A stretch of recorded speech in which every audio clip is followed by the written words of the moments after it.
to welcome all of you to this occasion. I'm Yasmina Biliama, Senior Manager with APO Group, and I'll be your host today. It is my pleasure to moderate this session. To access the audio feed in French, please click on the globe icon located at the bottom of the screen. Pour accéder à la conférence en français, merci de cliquer sur l'icône en forme de globe qui est située tout en bas de l'écran.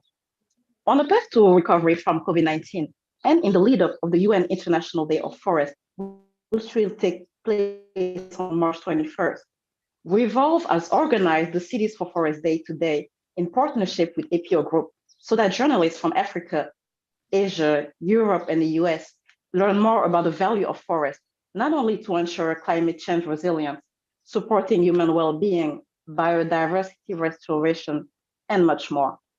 And I would like now to take this opportunity to introduce you to the panel. During this conference, we will have the pleasure to meet Dr. Elvis Paul Tangem. He's the coordinator of the Great Green Wall initiative launched by the African Union.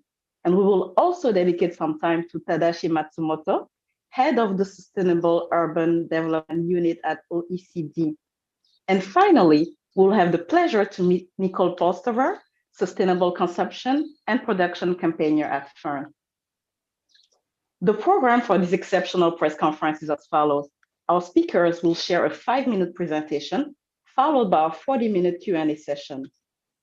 And please, if you have any questions, please use the Q&A feature located at the bottom of the screen, and our experts will gladly answer them. And don't forget to mention your name, your publication when you submit this question. And if you like to ask your question live, please raise your hand. Dr. Elvis, the floor is now yours. Yes, good afternoon, everyone from here at the African Union head office in Addis Ababa. I'm very delighted to be here. Thanks very much to the Cities for Forests and Apple Group for the invitation. Yes, so I'll be going on with a presentation on the Great Green Wall initiative, which is a sustainable land management and restoration initiative of the African Union Commission. So the Great Green Wall, an example of a transnational cooperation for massive ecosystem restoration, challenges and aspiration. That is the theme for my presentation. Yeah. Next. Yeah, so here I just want to show the reason for the creation or the setting up of the Great Green Wall. I think the Great Green Wall was developed within the backdrop of serious climate challenges that was facing the Sahel and the drylands of Africa in general. Here we talk about climate change, which was exemplified by extreme weather patterns, land degradation. We also had the incidence of high demographic indicators, population growth. We had failures in the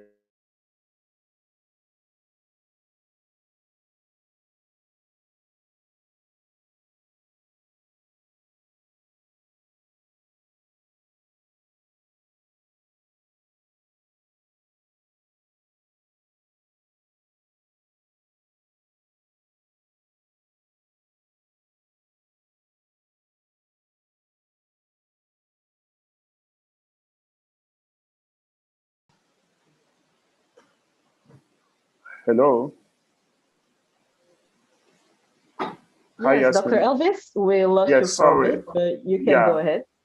Yeah, and so so this region was characterized by this extreme weather climate. You can see the photos show some of the illustrate some of the challenges with flood, with drought, migration, conflict, and all of this mixture that led to the need for a Pan-African response to these challenges. And this led the African Union and some of our regional economic communities like CENSAD, ECOWAS, to bring up the whole idea of a Great Green Wall, which is a metaphor for a mosaic of natural resource management and sustainable land and water management programs, projects, and activities in the drylands of Africa. Next slide, please.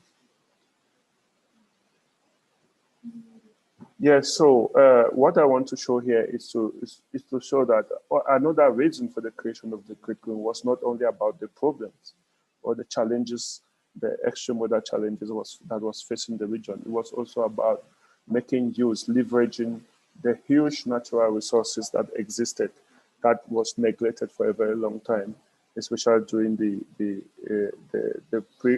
colonial period. And so here I want to exemplify some of the huge challenges that are found in the Sahel region of Africa and the drylands here. I'm talking about the renewable energy potential. I'm talking about the rich soil. I'm talking about the young population, the ecosystem potential, even the innovation and indigenous knowledge that have been sustaining these people despite the difficulties of the region. And so this goes to show that this region is not only about problems and challenges, but it's also about wealth, about the potential for wealth creation, the potential for a sustainable economic development, job creation, and wealth creation. So it's a very rich area too, despite the challenges. Next slide. Yeah, so this also is about the Great Green Wall. So here I'm talking about the Great Green Wall in its policy framework. It was a policy response to the challenges. It started by the heads of state of the African Union, and this started in 2005. In 2007, it was endorsed as an African Union flagship program. It started in the Sahel and the Sahara region of Africa. You can see the map showing, this was just an illustrated map showing the various areas that the Great Green Wall is targeting. You see up the Sahara region with Egypt, Algeria, Tunisia, Libya, Morocco. And then you have in the middle belt, south of the Sahara Desert, you have the Sahel region and the Horn of Africa, from Dakar to Djibouti. And since 2015, we've been working at extending some of the best practice from the Sahel, the Sahara region to the Southern Africa region. And so since 2017, we are now making it a complete Pan-African program by engaging in the drylands of the Southern Africa region. Here we're talking about the 15 member states of the SADC, the Southern Africa Economic Community, this region. And so the whole aim is to enhance transnational synergistic and a landscape approach. If we talk about synergies, we talk about coordination, things like climate change, land degradation, desertification cannot be handled only at the national level. It must be transnational. So that is how the whole idea of the Great Green Wall came about. It was also about enhancing nature-based solutions, ecosystem services, for creating jobs, wealth, and enhancing sustainability of some of these areas that are very challenged due to the caprices of nature. And we also enhance international cooperation in sustainable development. One of the preamble of the Great Green Wall is about enhancing the implementation of the Rio Convention, that's the Convention for Climate Change, desertification, and biodiversity conservation. So these are all within the multilateral environmental agreements and all other global development agendas like the Agenda 2063 and the SDGs. Yeah. Next slide, please. Yeah, so what have we been able to do so far? The Great Green Wall has started. You know, one of the main achievements that usually is not captured is the political side of it. As you know, one of the loopholes or the gaps or the weakest links in development is usually the policy side. But the Great Green Wall, one of its biggest achievements was bringing together a transnational program touching all the policy at the highest level of the countries. This is one of the biggest achievements, bringing all our international development partners and all of our member states together and making them developing a coincide and a harmonized strategy for combating a natural and a man-made disaster like desertification and land degradation. So since its inception, apart from that, on the field, we've been very, very active. This last year, we undertook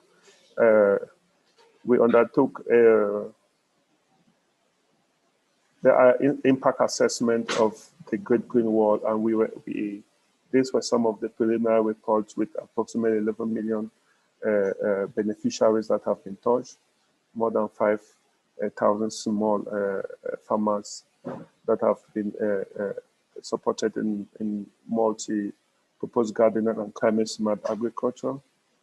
We've been able to raise millions of dollars in wealth creation and also in decent jobs creation. Here, millions of hectares have also been restored, with billions of trees planted and grown.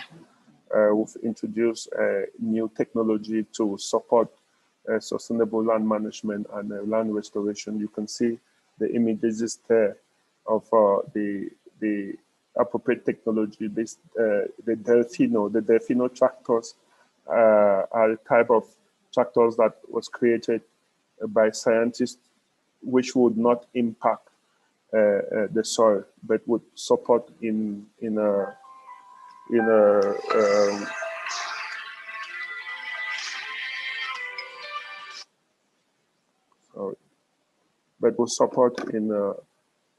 making sure that the soil is well prepared for restoration. Next slide, please. So what are the aspirations of the Great Green Wall? As of now, we said the first aspiration is land degradation neutrality and sustainable management of over 900 million hectares of land in Africa. We are targeting all areas that are suffering from degradation and also areas that have potential for land degradation. So we're supporting the land degradation neutrality and also enhancing sustainable management of approximately 900 million hectares of land. That's from the Sahel, from the Sahara to Sahel and the Southern Africa region. It makes a total of about 900 million hectares of land. Agree on a common umbrella program for sustainable land management. The main aim of the Great Green Wall was to bring together all the actors, all the member states of the African Union to work together for sustainable land management and to be resilient to climate change in the dry lands of Africa. So the aim for vision or aspiration is to ensure that this vision is achieved and also to make use of the renewable energy potential for industrialization, job creation. As you know, when you talk about dry lands, you look at the issues of sun also, and the sun means a huge potential for renewable energy. And so with our partners like the AGB and all the partners, the UN system, we are now working at a program called Desert to Energy, where we're going to enhance the tapping of the energy potential, not only the sun, but also the other source of energy like wind and dunes and other source of energy for this. Some of the challenges that this program faces is, as I said, loss of resources resulting from budgetary fragmentation and also from fragmentation of effort and insecurity. As you can see, we are now suffering in the Sahel in some of the areas that are most that need this program most because of insecurity, which is also related to the diminishing natural resources. We can no longer work in areas in Burkina Faso, in Niger, in Mali. These are all areas that we targeted. These are all areas that were on the Great Green Wall areas, but we can no longer work there. And also the issue of fragmentation of effort. Despite the fact that the vision is to bring every actor and every program together, we still see fragmentation. We still see people going into the silo system. So this fragmentation also brings less value for money and also diminishes some of the effort and also hinders or slows down the achievement of the common vision of the Great Green Wall. So I think this is the end of my presentation. Thank you very much.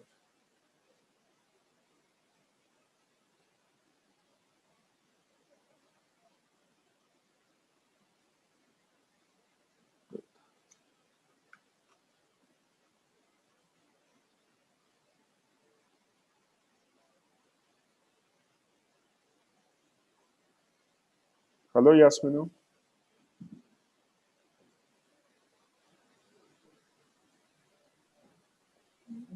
Hello.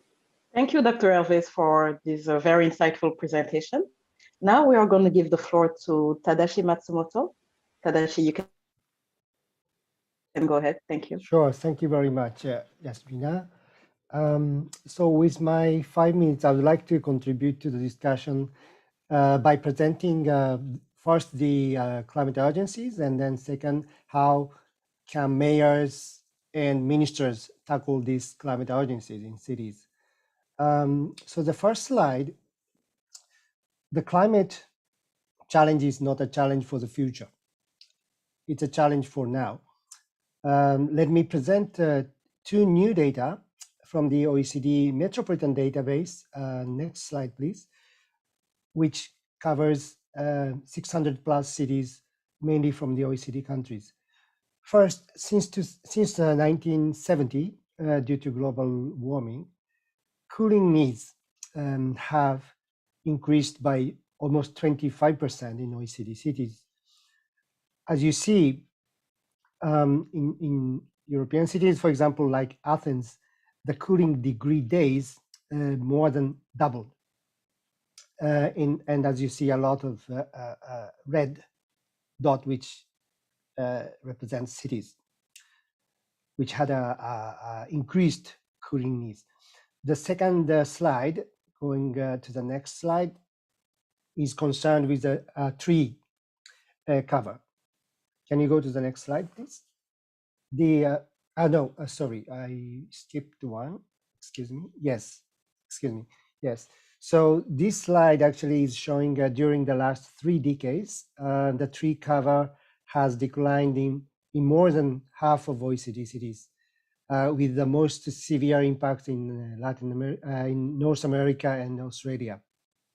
In Bergen, Norway, for example, the tree cover lost by more than 20 percentage point since 1992. Next slide. So these are the climate urgencies, and then how the question is how mayors and ministers tackle these issues. So I would like to present a few, actually 3 key bottlenecks. Very first point showing in this slide is about synergies.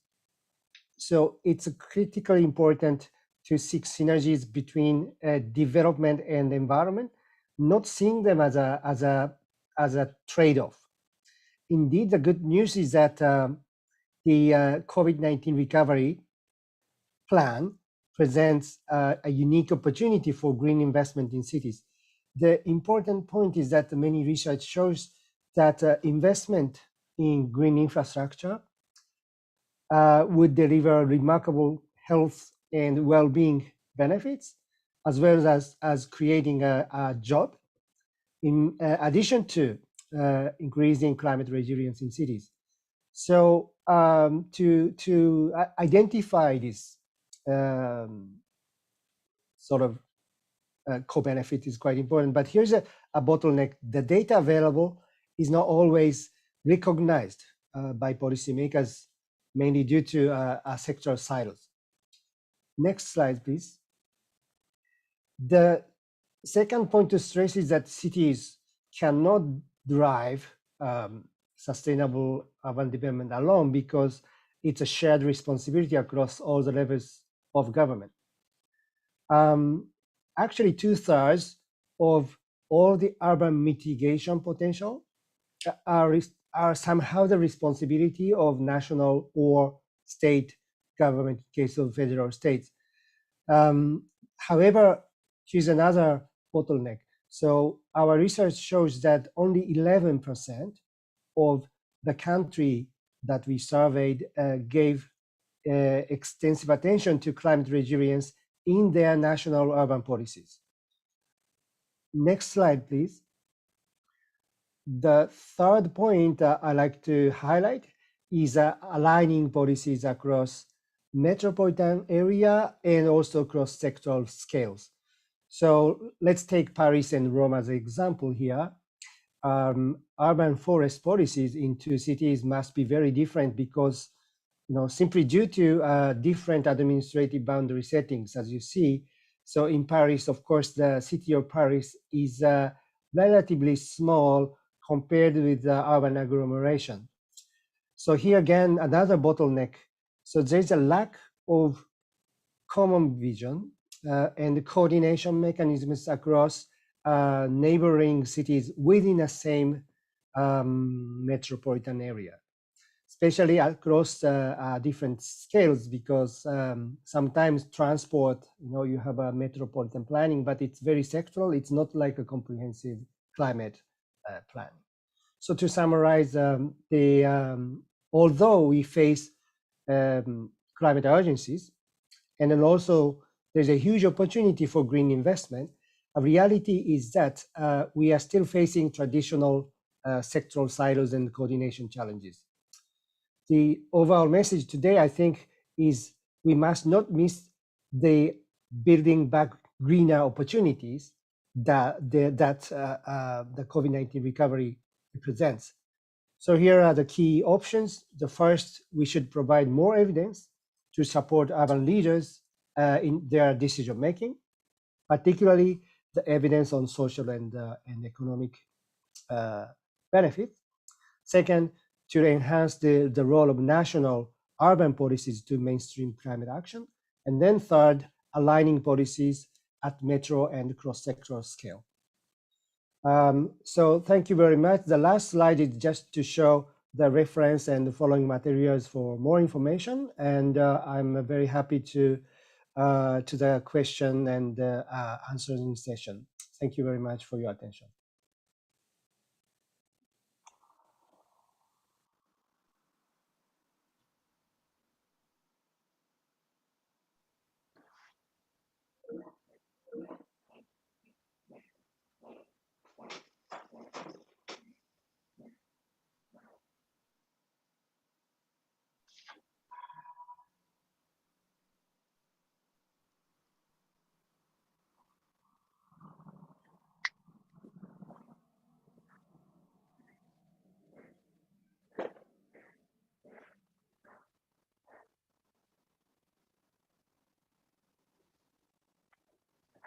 Thank you, Tadashi. We are now moving on to Nicole Posterer from Fern.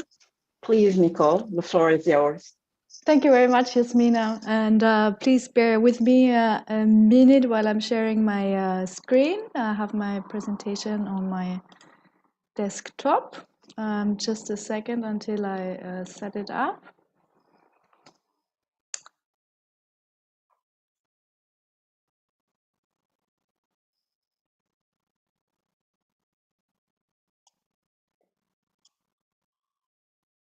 So I hope this is all good for everybody. Yasmina, can you confirm? Yes, this is great. Thank you. Okay, great.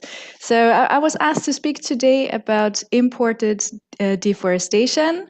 And before I dive into that, I want to start with deforestation. So you will see here that unfortunately, deforestation of the most important forests, the one that hold the most carbon, is on the rise, and that is primary forests. You can see on the slide in which countries this is happening the most, with Brazil taking the unfortunate lead here, and second DRC and Indonesia. I will now move to the next slide.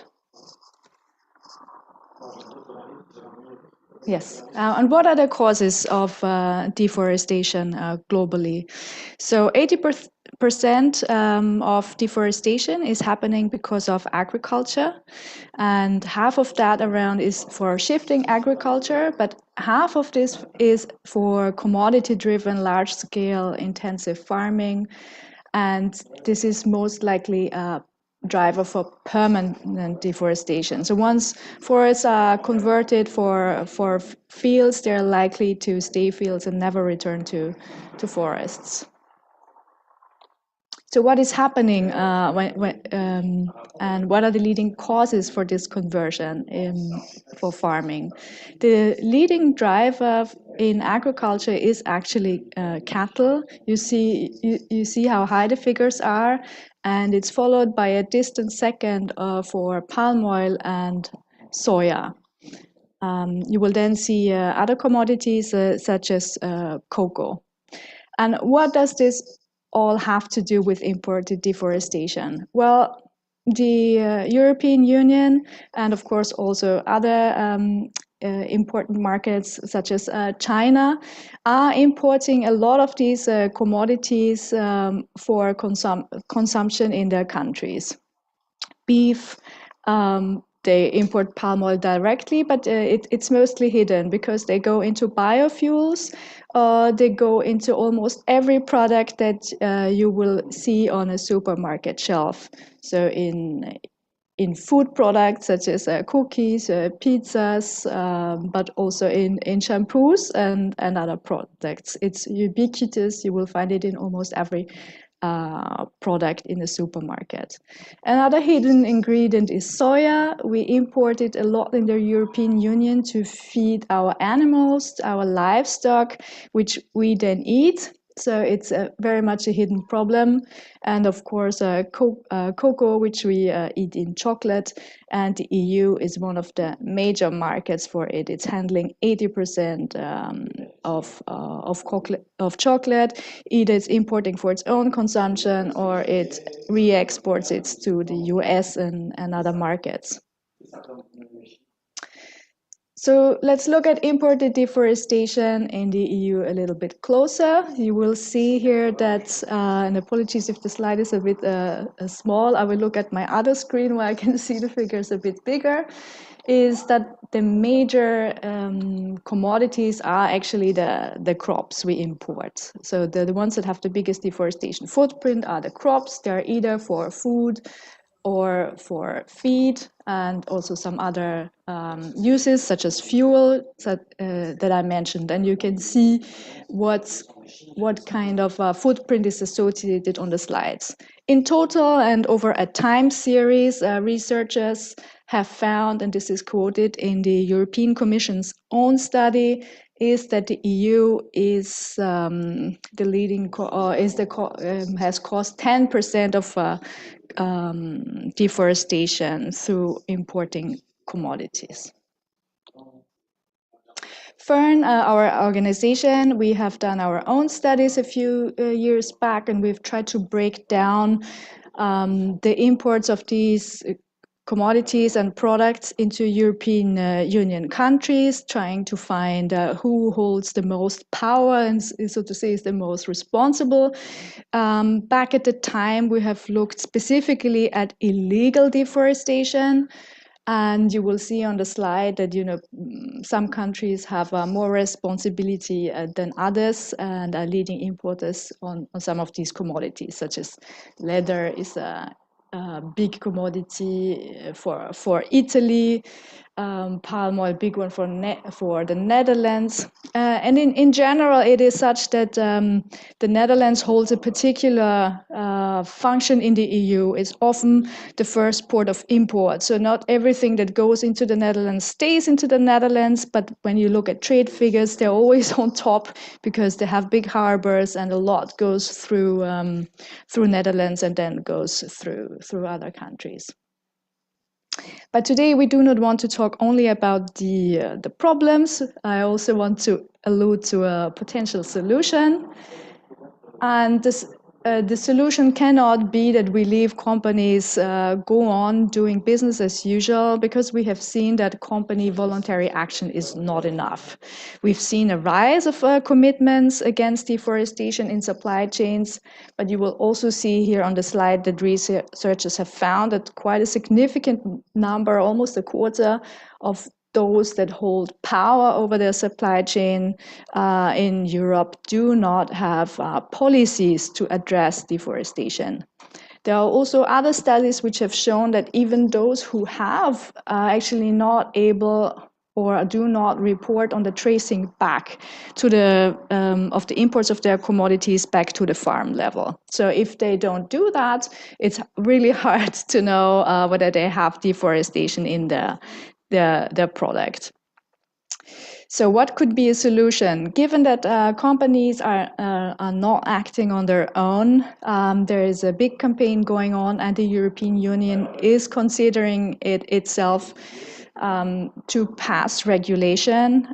We recommend that the European Union should ensure that all products, and actually also the finance underpinning them, is free from deforestation and free from human rights violations. And why am I mentioning human rights violations? Because often associated with the conversion of forests is the disrespect of the land tenure rights of indigenous peoples and local communities. So first you might have a tenure violation, then you have deforestation, which might be legal or illegal in the country of origin, and then it goes through several steps in the supply chains, usually passes by a big trader, commodity trader, which are not public facing, and then goes into your product and on the supermarket shelf.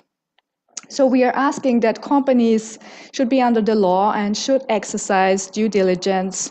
So do a risk assessment, whether they have deforestation in their supply chain, report on it, and we expect a competent authority to be able to investigate them and see whether they have carried out this risk assessment, whether they have done anything against deforestation, and try to help to tackle the cause of deforestation with this European Union measure.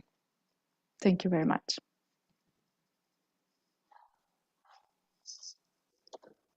Thank you, Nicole, for this exciting presentation. Dear journalists, if you have any questions, please use our dedicated Q&A feature, and our experts will gladly answer those questions. And don't forget to mention your name or your media when you submit these questions. If you would like to go live, please raise your hand and we'll answer your question as well. Thank you.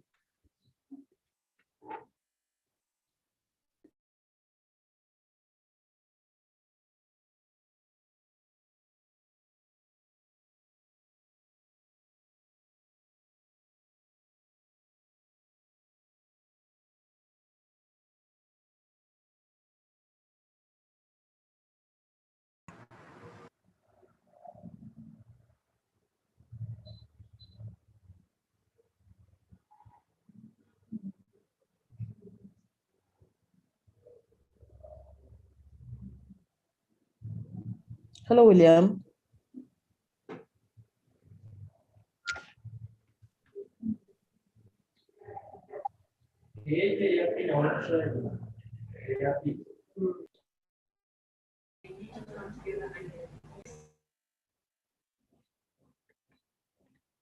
Would you like to go live?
All right, dear journalists, if you have a questions, please don't hesitate to send in your question to the Q&A feature or raise your hand if you like to go live.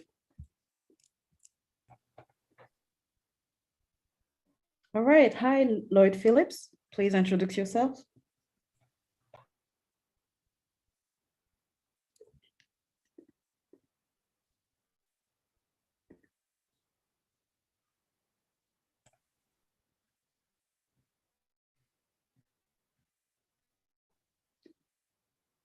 Okay, we lost him. Hi, sorry. You keep muting me. I don't know if you're doing it by mistake. Must be a mistake. Please go ahead with your question and your publication, please. I don't know which panelist might want to answer this question. In Africa, what are some of the regions where, let me say, desertification is happening as a result of, well, not sorry, deforestation, my apologies, is happening as a result of the production of agricultural commodities? What are the areas that are most impacted by the corporate commodity agricultural production in Africa, leading to deforestation? Right. Thank you, Lloyd. I believe Dr. Elvis will be able to answer this question. Dr. Elvis?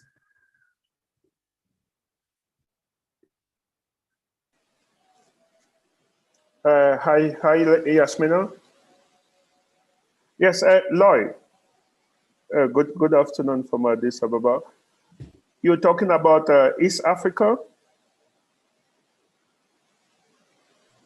I'm based in South Africa, but anywhere in Africa is, where large-scale commercial agricultural production is causing deforestation.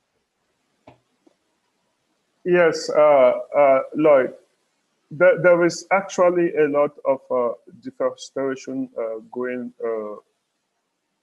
the clearance of what we call indigenous or natural forests to plant some of these trees that produce our main commodities like coffee,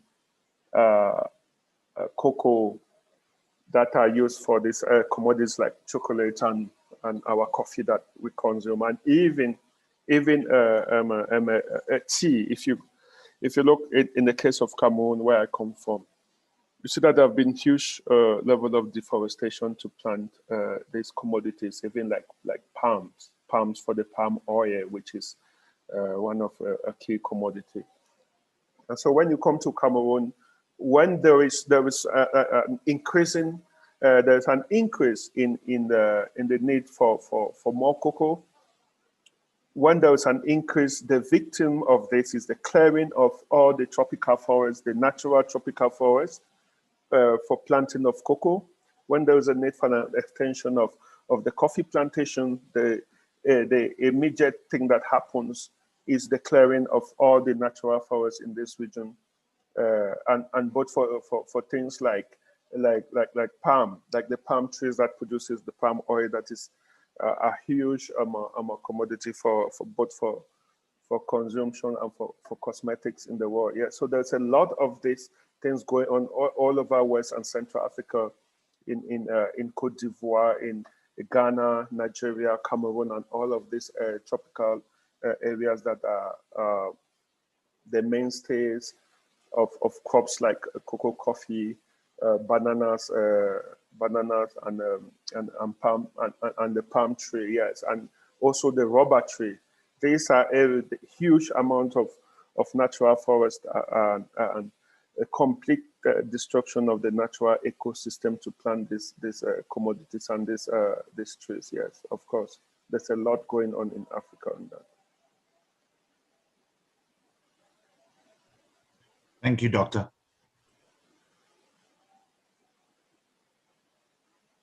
Thank you, Lloyd. Yeah. Thank you, Dr. Elvis, and thank you, Lloyd, for your question. And dear journalists, please don't hesitate to raise your hand if you would like to ask your question live, and please use our Q&A feature to send your question.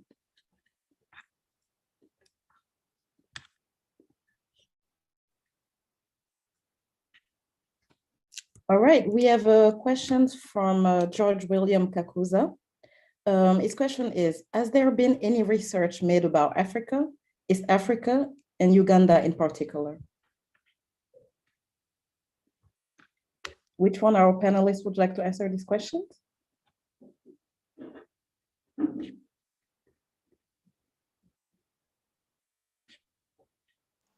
Dr. Elvis, would you like to go again? In which aspect? Which research in which aspect? I think he needs to be more precise. Is he talking about deforestation? Okay, it's about forestry, how they are preserved to keep. If he's talking about forestry in Uganda, I think there's a lot of research work going on the forestry and the challenges and also the potentials and opportunities of forestry in Uganda. As you well know, Uganda is a habitat for the last remaining, what we call the mountain gorillas, which is between Uganda, Rwanda, and a bit of DRC.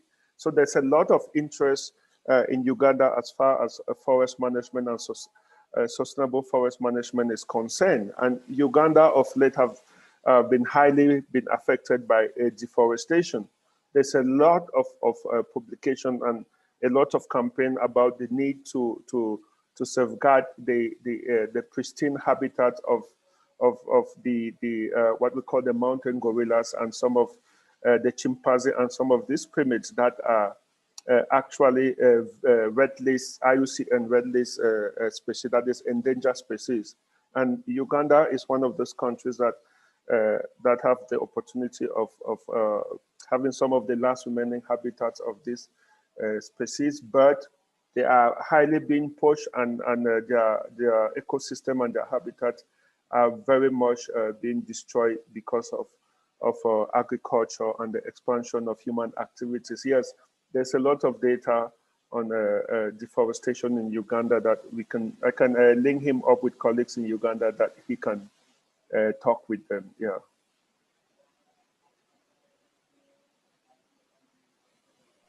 Thank you, Dr. Elvis, for your answer. We now have a question from Selichi. Would you like to go live?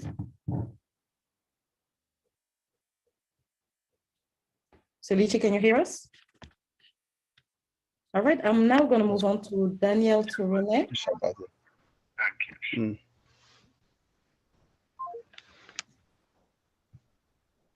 Daniel, can you hear us?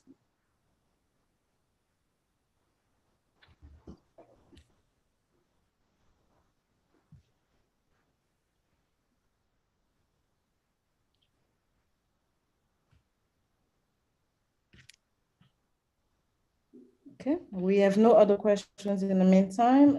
Dear journalists, don't hesitate to raise your hand if you have a question. Thank you.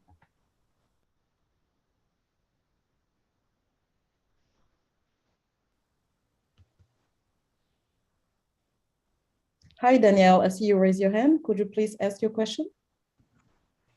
Yeah, are you hearing me? Yes, we hear you now. Please go ahead. Thank you. I'm called Daniel from Abyssinia Business Network from Ethiopia. So I have a question. How we are working, especially African countries, how they are working together, especially right now, the safety continental free trade agreement. So by that matters, how we are working together, how we collaborate. All right. Dr. Elvis, would you like to answer this question? Yes, Selishi, thank you very much. As far as sustainable forest management is concerned, we are working very closely with the whole continent. In fact, at the level of the African Union, we have what we call the African Union Sustainable Management Framework, which is a strategic overarching document that gives the pathway on how African countries and African Union member states can manage their framework. And this was done in collaboration with all of the necessary ministries in charge of forestry and sustainable natural resources management. Particularly in Ethiopia, we work very closely with the National Commission for for Forest, Environment and Climate Change. We work very closely with this commission that's under the Ministry of Agriculture. Ethiopia is particularly very active in sustainable land management and restoration. The government of Dr. Abiy has been exemplary in its strategy for climate change, and you know about all the programs that he's been doing, including the Great Green Wall. Ethiopia is one of our best case, what we call best practice in the implementation of the Great Green Wall, together with the other 21 countries in the Sahel and Horn of Africa. Yes, so we have various strategy that brings together all of our member states, and we work together. Alluding to the C4F, the African Continental Free Trade Area, of course, one of the main commodities that have been neglected while talking about this new free trade area have been the forest commodities.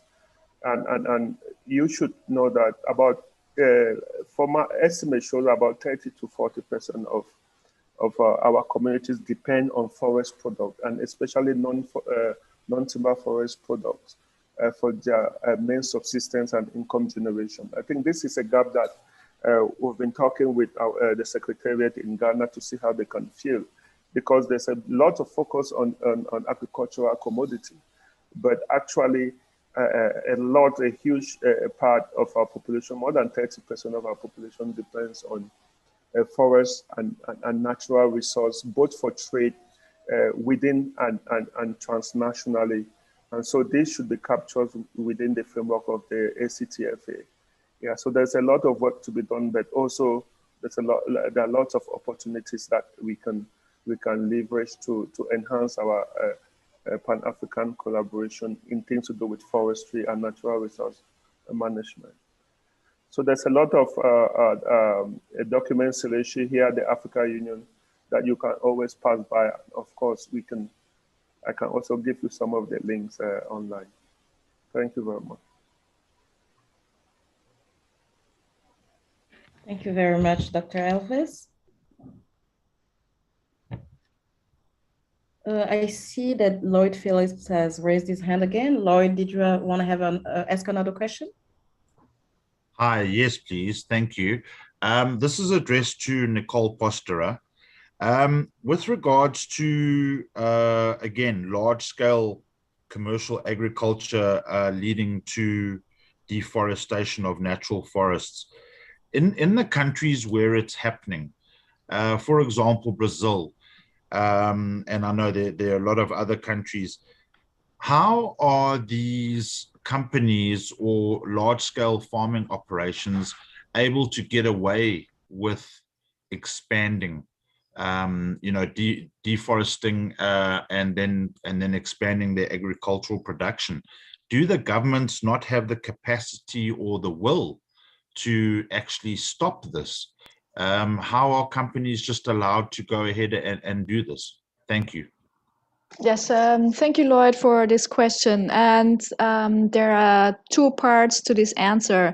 One is that, for instance, in Brazil, who has long had a strong forest code, so has identified how much percentage of forest can be cut down for commercial farming or on private lands, has been under attack. So in the past 2 years, Brazil has seen a rollback of environmental protection, and it has seen a rollback of enforcement of its laws. So we've seen in the past when Brazil has adopted kind of a policy package, so strong laws, strong enforcement, that deforestation was actually going down. This has not been the case in the past 2 years. So yes, rolling back of laws is a problem here, and weakening of enforcement is another one. And one also has to say that how do they get away? So as some companies have in place policies, but they don't go far enough. So if I take, for instance, the case of beef and slaughterhouses, a lot of slaughterhouses track the meat they buy only to one supplier. But the problem is that the calves are usually not born on the same farm where they are fattened and then go to the slaughterhouse. So a slaughterhouse might say very well, I'm compliant with the law because I tracked my first supplier, they're all clean, but actually, you know, the laundering of the cattle, so to say, happens further down the supply chain. So these are the reasons. I hope I've answered your question. Thank you very much. All right, thank you, Nicole, and thank you, Lloyd, for your question. Any other questions from our dear journalists? Selechi, I see you back online. Would you like to go ask your question live?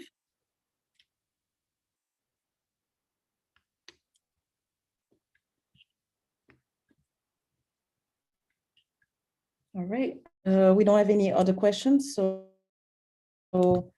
thank you all for this exciting presentation.